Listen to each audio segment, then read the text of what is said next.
This is the Google Pixel 3 XL, Google's 2018 flagship phone with one of the best single camera setup ever made and now running the latest Android Beta 12.5.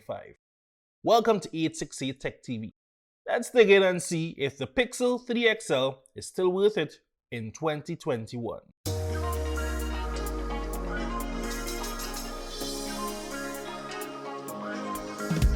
Released in 2018 as Google's flagship device, now the Pixel 3 XL ticked almost all the boxes, but just that, right? Almost. Now, of course, we can't review the Pixel 3 XL and not mention that controversial notch.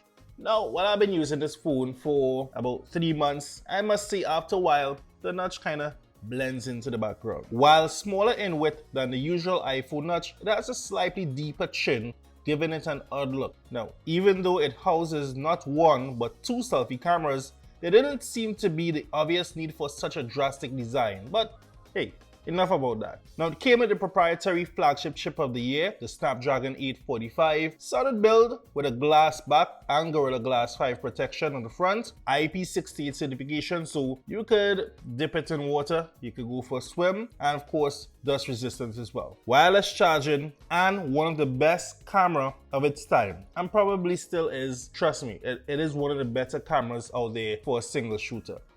Now, what it lacked noticeably was a headphone jack, expandable storage, and in my opinion, the most damning of all was the meager 4 gigs of RAM. I mean, even in 2018, phones were being shipped with 6, 8, and even 12 gigs of RAM. All of that, or the lack thereof, for $1,000 was a bit too much for some. But hey, let's fast forward to nearly 3 years later.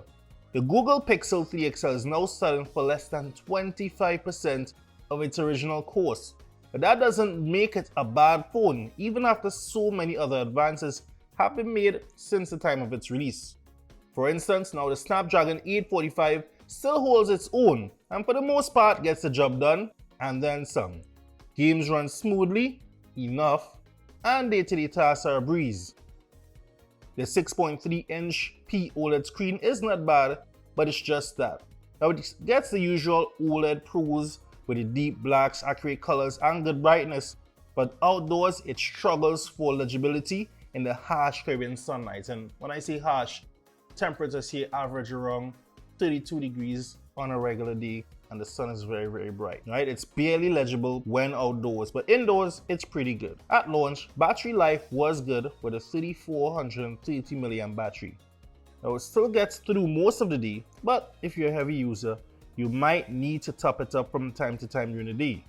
It does have 18-watt fast charging, which is not bad, and also can charge wirelessly. Now you can unlock your phone the regular way by putting in your pattern or your PIN, or using the rear-mounted fingerprint scanner, which works quite fine even by today's standards. There is no face unlock. So you have a huge chin and a huge notch with a chin, you know, all that real estate, but no face unlock.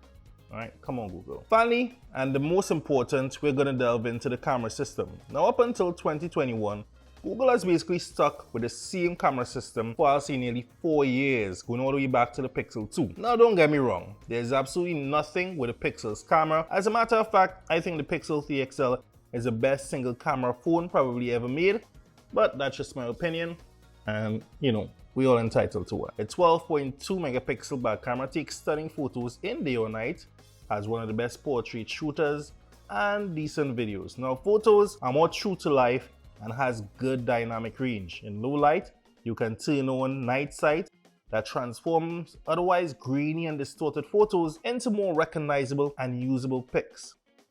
Now the back camera can shoot 4K videos at 30 frames per second.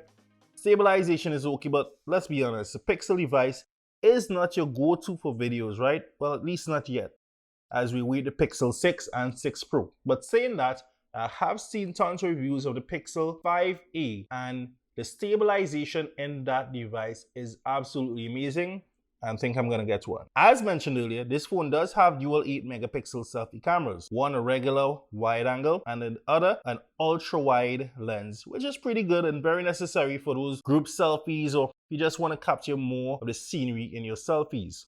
Now, the selfie videos can be shot in 1080p at 30 frames per second, and they are pretty decent. Call quality is good, but not spectacular, though I have not had much drop calls. No, I have had complaints from several persons about not hearing me clearly enough. Could just be my network issue, but that's definitely one thing to look at. Connectivity is covered with Bluetooth, Wi-Fi, and NFC, and of course Google Pay is supported. Now, my handset, however, seems to have a defect that was a bit common with the Pixel 3 devices. So my device was not connecting to my home Wi-Fi, so much so that I had to change my entire router. And even on the other occasion, I would sometimes just lose complete connectivity to my Wi-Fi. I would have to restart my router and even the device itself. I mean, sometimes in the middle of the night, I gotta get up to take off my Wi-Fi router. It's just too much of a headache. Of course, you have your regular Android toggles, and we're running the latest Android beta 12.5, so you get some much needed extras and privacy settings. There you have it, the Google Pixel 3 XL in 2021. Now, I would highly recommend this phone to anyone who's on a budget,